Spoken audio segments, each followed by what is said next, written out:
ಇವತ್ತು ಪ್ಲ್ಯಾನ್ ಇದ್ದಿದ್ದು ಆಫೀಸಿಗೆ ಹೋಗ್ಬೇಕಂತ, but weather said no. Totally stuck at home and over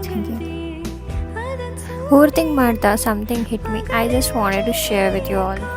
ಏನು ಗೊತ್ತಾ, ಕೆಲವೊಬ್ಬರು ನಮ್ಮ ಲೈಫಲ್ಲಿ ಮೀಟ್ ಮಾಡಿರ್ತೀವಿ, ನಾವು ಎಷ್ಟೇ ಮಾಡಿದ್ರು somehow they find a way to hurt us. ಮತ್ತು ನಾವು ಇನ್ವೆಸ್ಟ್ ಮಾಡ್ತಾನೆ ಇರ್ತೀವಿ, ನಮ್ಮ ಎನರ್ಜಿ, ಟೈಮು, ಎಮೋಷನ್ಸು ಎಲ್ಲ ವೇಸ್ಟ್ ಮಾಡಿಕೊಂಡು. Maybe this time it will be different. But one day ನಮಗೆ ರಿಯಲೈಸ್ ಆಗುತ್ತೆ, ನಾವೆಷ್ಟೇ ಮಾಡಿದ್ರು, ಏನೇ ಮಾಡಿದ್ರು ಏನೂ ಉಪಯೋಗ ಇಲ್ಲ, ಬೇರೆ ಟ್ರೈನ್ ಹತ್ತಿದ್ದೀವಿ ಅಂತ ಅಂದ್ಬಿಟ್ಟು. ಸೊ ನಮಗೆ ಗೊತ್ತಿರಬೇಕು ನಾವು ಯಾವಾಗ ನಮ್ಮ ಸ್ಟಾಪ್ ಬರುತ್ತೆ, ಯಾವಾಗ ಇಳಿದು ಹೋಗ್ಬೇಕಂತ. ನಾವು ಇಳಿದು ಹೋಗಿಲ್ಲ ಅಂತ ಹೇಳಿದರೆ the order it gets to come back. Okay, enough life lessons guys. Clean the mess and made dinner. ಇವತ್ತಿಗಿಷ್ಟೇ, ನಾಳೆ ಸಿಗ್ತೀನಿ.